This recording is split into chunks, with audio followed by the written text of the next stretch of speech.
If you plan to visit South Italy in March, this video is for you. March is a great month, in my opinion, to visit Italy, but there are a few things that you need to be aware of. So make sure you watch the entire video so that you are fully prepared ahead of your trip here to South Italy. If you enjoy learning about the everyday reality of life here in South Italy, you are in the right place. Why not hit subscribe so that you don't miss any of my future content? And let's get into the video, shall we? First one I'm going to say to you is that March is a little bit unpredictable, shall we say. You need to make sure you always carry an umbrella. There is an expression in Italian, marzo pazzarello, which essentially means crazy March, because what you find in this month is that you have periods of really warm, beautiful sunshine, and then in the blink of an eye, there's a really intense, heavy rainfall. And so it's a bit like this all month. You can go into a shop in a t-shirt and come out needing an umbrella and a coat because the weather has changed so rapidly. So this is something that you do need to be aware of. It will definitely impact some of the experiences that you have here. So you definitely need to be aware. Make sure you have waterproofs, make sure you have an umbrella everywhere you go, because the weather outside when you leave your house or apartment is not necessarily going to be the same weather that you experience 1 or 2 hours later. It's a little bit like London in April with the April showers, or perhaps London pretty much year round. The next tip I'm going to say to you is in terms of what to wear in March, because we're not really in summer. We're not quite yet full on in spring. That tends to happen a lot later in the month of March. So you need to layer up. The best way that you can dress here in South Italy at this time of year is to have lots of thin layers that you can take off and add as and when is necessary. I'll give you an example. At the weekend, there were moments where it was 23 degrees. Like, it was so beautifully warm in the sunshine that I was walking around without a jacket on.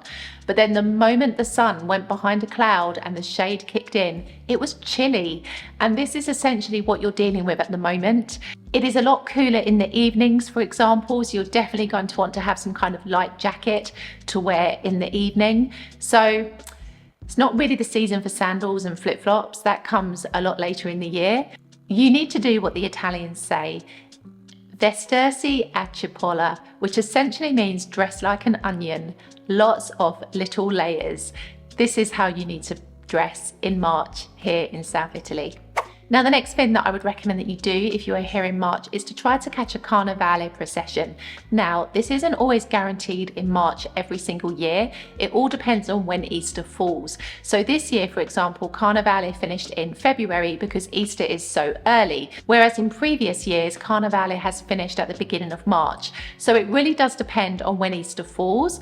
But if you can catch a Carnevale procession. Carnevale lasts up until the Tuesday before the beginning of Lent. And in lots of little towns and villages, there will be processions. Some are big and colourful, like Sciacca this year that I went to, that absolutely blew me away. Others are smaller, but still really, really magical. And if you are here in Sicily and you get to make it to Aci Reale, this is the creme de la creme of Carnevale processions in Sicily, and is actually ranked 3rd nationally as being one of the best in Italy. So it's definitely where I'm heading next year.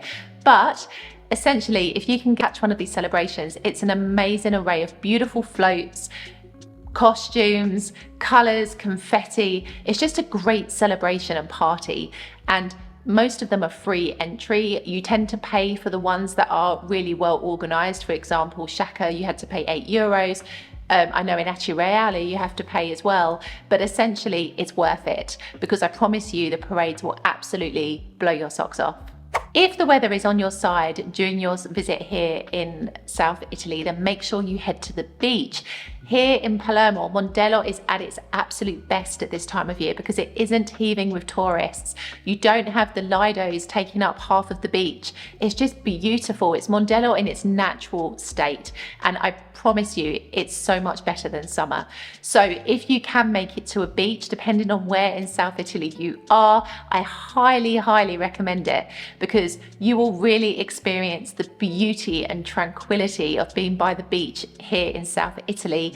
more so than at any other time of the year. If you are here on the 8th of March every year, Italy celebrates International Women's Day, Festa della Donna, and it's tradition on that day to give the women in your family or friends mimosas, which are fragrant yellow flowers that symbolize International Women's Day. And it's a great celebration. You will find events put on for this day. Bars will do special cakes and dolce with the mimosa flower on. It's wonderful. So if you are here on this day, make sure you try to catch some of the local activities that celebrate this occasion. The next thing I'm going to say to you is to soak up the normality. I love March for the fact that there are hardly any tourists here. Yes, in Palermo, there are tourists pretty much year round, but April is when the tourist season really kicks into gear, and it's when you really start to notice the higher quantities of tourists arriving into Palermo and into like the Amalfi and other popular destinations here in the south of Italy. So if you're here in March, you get a flavour of what everyday life is really like here, and I promise you it's something so special that you just don't experience in its entirety in the busy summer months. So really make the most of it.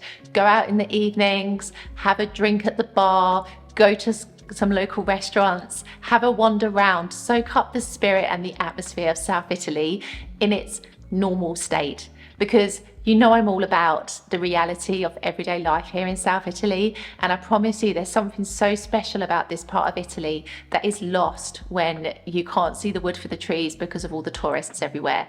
So absolutely make the most of this really special time of year, and generally speaking temperatures are pretty mild at this time of year as well, so it's also really quite nice when you've escaped the rain to be out and about and enjoying this particular moment. So I hope this video has helped to give you some tips if you plan to visit South Italy in March. If it's your first time ever visiting South Italy, then watch this video next, because I go into so much detail about the things that you need to prepare for, tips, guides, all the things that are going to help you to have an incredible holiday here in the south of Italy. I will see you in the next video.